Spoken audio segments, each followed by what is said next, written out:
Good morning. Ngasi nomajing numit ko nomajing numit ki card ki message yeng ase nomajing numit ham pada number se 156 tare aduga color dana akoi gi pink color gumba kai gumba mana she message na bibe ko exam gumba le haraga di yellow gumba se lo yaraga di yellow gumba orange gumba kai gumba mana gumba se biu ko number se na 156 to aduga akoi na chum change shuba da ko bada kai no ma ha pa ya ba se no magi ngasi gi na chini nga ba gumba kai gumba mana happy be ko ado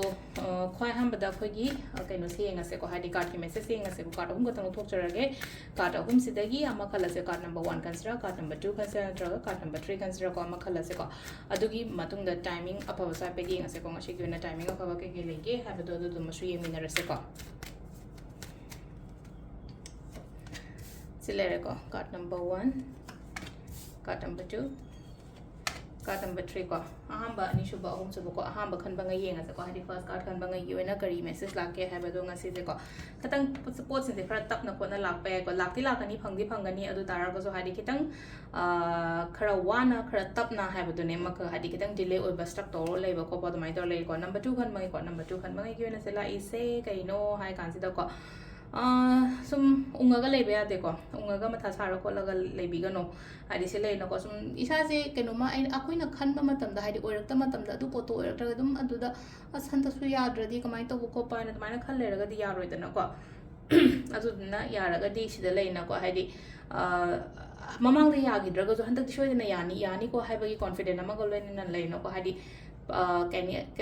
phammaga khotlaga sumaina lei thokta ba se no pa ma phammaga lei se ko number 3 ko number 3 khan bangai gi oina se lai se haidi khudong jabu gumba kai gumba khara la ko piri ko makal khara dumai tara ngasi che dum afaba numeti oidi oi ko se lai se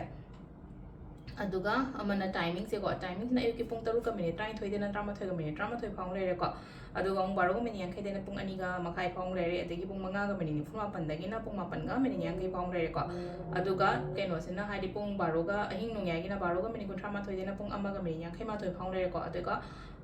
nongalam dai gi na 3 ga minute 32 de na 3 ga minute 38 thoi phang le ko se na ko yi ngasi gi oina afaba timing ko adu se le re ko yi daily card message to numajing o pe se numajing pokung yi oina ga haira ga ko hadi numajing numit ta koina tawbo ya se kaino yara ga di hadi shuti numit ko atai matam da sang da loi to khar je ba hadi sigi numit se de yare copper gi khuzai gum ba kai gum ma lor ko ishing kat lo numit se da ishing kat matam se da ko ishing je hadi akoi gi kok mathak ta gi hai tar katang wang na thangala ishing je hai ba khuzai je kaino tawro ko hadi sai ishing je hai matam na sai ishing ji gi mari je khoi gi hadi